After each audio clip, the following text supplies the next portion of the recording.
भारत परिषद अधिनियम 1867 United kingdom की संसद का एक अधिनियम था जिसने भारत की कार्यकारी परिषद को पोर्टफोलियो प्रणाली पर चलने वाली कैबिनेट के रूप में कार्य करने के लिए बदल दिया।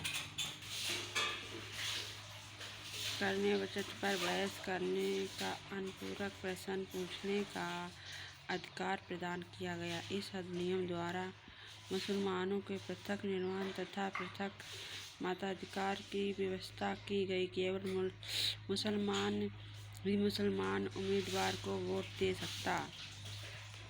भारत में सांप्रदायिक निर्वाचन प्रणाली का जनक लॉर्ड मिंटो को कहा जाता है। इस अधिनियम द्वारा प्रेसिडेंशियल नियमों, चैम्बर्स ऑफ कॉमर्स, विश्वविद्यालय आदि के लिए अलग प्रतिनिधित्व का प्रावधान किया गया।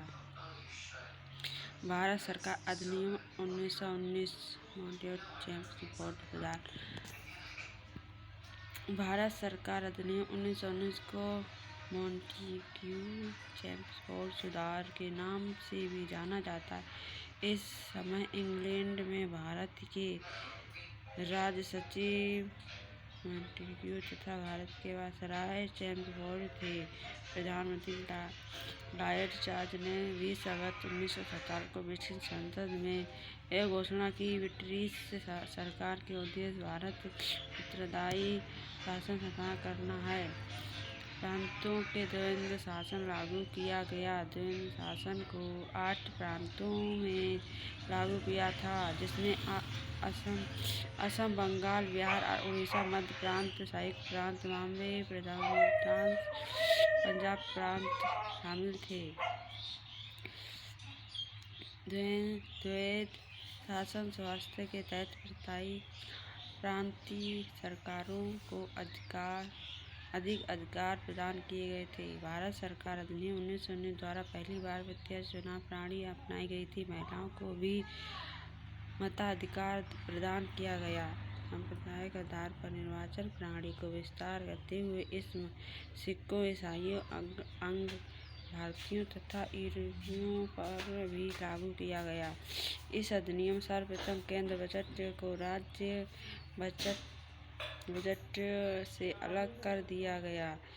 केंद्र में द्विदल नागरिकता विधेयक की स्थापना की गई। भारत सरकार अधिनियम 1919 भारत में एक लोक सेवा आयोग के गठन का प्रावधान किया गया तथा भारत सचिव को भारत में महालेख परीक्षक की नियुक्ति का अधिकार दिया। भारत सरकार अधिनियम 1919 प्रमुख व्यवस्थापिक सभा के विस्तार की अधिक वृद्धि। प्रांतों में द्वैध शासन की स्थापना। द्वैध शासन के जन्मदाता लियोनेल कार्टियर थे। इन्होंने अपनी पुस्तक डायकी के द्वंद्व शासन का वर्णन किया।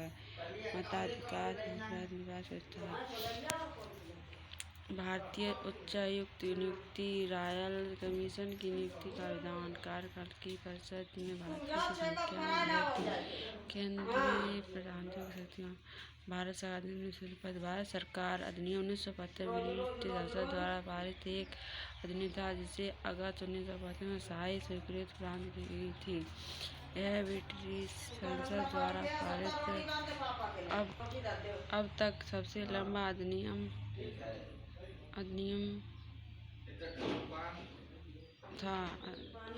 था। भारत शासन अधिनियम 1935, जिसमें 321 अनुच्छेद और 10 अनुसूचियों के 14 भाग थे, वर्तमान भारतीय संविधान का अधिनियम।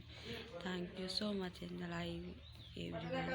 Please my subscribe channel. भारतीय संविधान के अधिनियम के सर्वोच्च प्रावधान। भारत शासन अधिनियम 1935 के द्वारा अनेक भारतीय संघ की स्थापना की गई, जिसे 21 ब्रिटिश प्रांतों, 6 चीफ कमिश्नर और क्षेत्रों के उन देशी रियासतों से मिलकर बनाना था से संघ के शामिल थे। 1919 में अधिनियम द्वारा प्रांतों के द्वंद्व शासन को इस अधिनियम द्वारा समाप्त कर दिया गया तथा उसे केंद्र में लागू किया गया।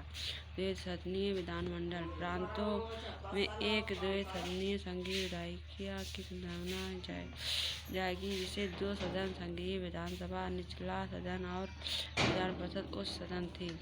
संघीय विधानसभा का कार्यकाल 5 वर्ष का होता है।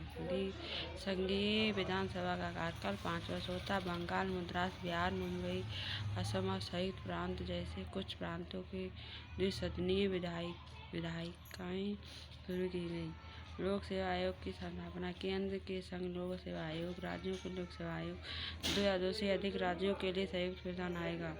2 या 2 से अधिक संघीय न्यायालय।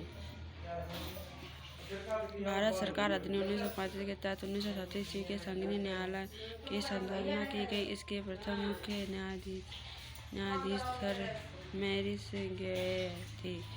सांप्रदायिक अपराधों के विस्तार। भारत सरकार अधिनियम 1935 के द्वारा दलित जातियों, महिलाओं और मजदूर वर्ग के लिए पहली बार निर्वाचन की व्यवस्था की गई। 1935 द्वारा रिजर्व बैंक ऑफ इंडिया की स्थापना की गई।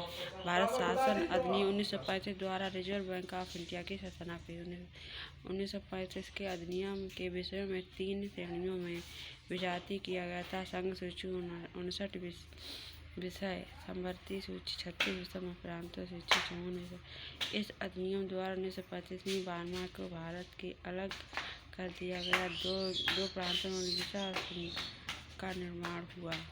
इस अधिनियम द्वारा 1935 में बर्मा को भारत से अलग कर दिया। 2 प्रांतों में ओडिशा और असम का निर्माण हुआ।